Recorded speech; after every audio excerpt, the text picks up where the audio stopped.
priatelia, dneska si robíme vysmažané mäsko, kuracie a budeme si so švarcvalskou šunkou, s udeným syrom, s goudou, kukurica, šampióny, polohrubá múka a strúhanka na obalenie a vajíčka.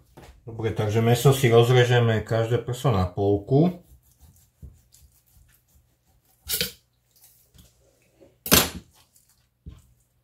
Trochu si ich vyklepeme.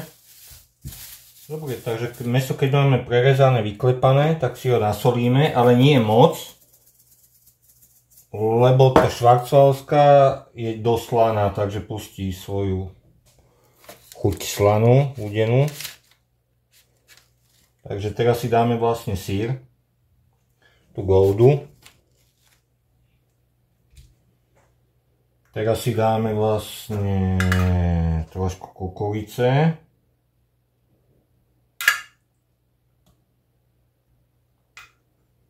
Každý podľa chuti. Máme šampióny. Ja som zvolil také v konzerve. Keď chcete, môžete dať čerstvé, ale treba ich dopredu vysmažiť. Teraz dám vlastne ten udený sír na to.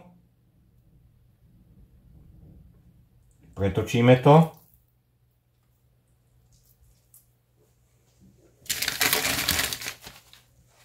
A použijeme tú švarcvalskú šunku.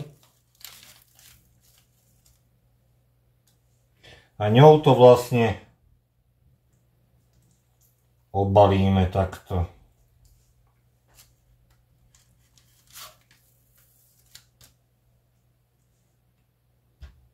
Ja mám celkovo rád tú švarcvalskú šunku, lebo aj pustí dobrú chuť do mäska, takú udenú, aj svoju slanosť, všetko. Takže rád ju používam. A už len obalíme vlastne do múky, do vajíčka a do strúhanky. Priatelia, takto to nejako bude vyzerať. Mňam, mňam, mňam, výborné. Budem rád za každý odber, keď mi dáte. Pridávam tak 2-3 recepty týždeň, takže budete sa ma na čo pozerať. Ďakujem. Ja si do vajec ešte pridávam aj trochu mletej rasy. Na takú chuť. A trošku kurkumy. Potom si vymiešam pekne obalovať. Takto do múky. Zoberiem ešte jednu vidličku, aby som to mohol pekne otáčať.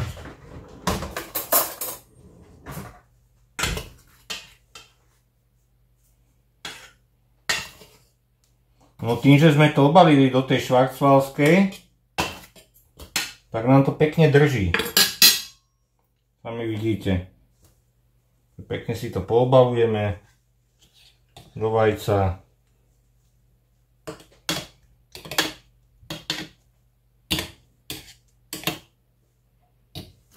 A do strúhanky.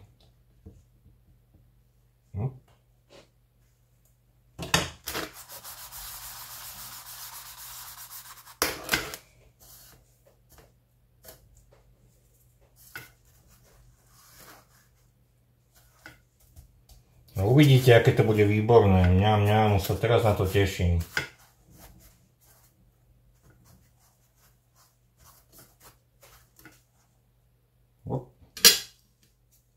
No a keď to máme obalené, tak si to dáme pekne aj smažiť.